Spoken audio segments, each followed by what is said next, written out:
চেয়ারম্যানের কাছে আমাদের এই সরকার প্রধানের জন্য দোয়া করব, আমরা মুসলিম জাহানের জন্য দোয়া করব, আমরা দোয়া করব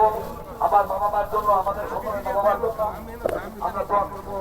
আমাদের আমরা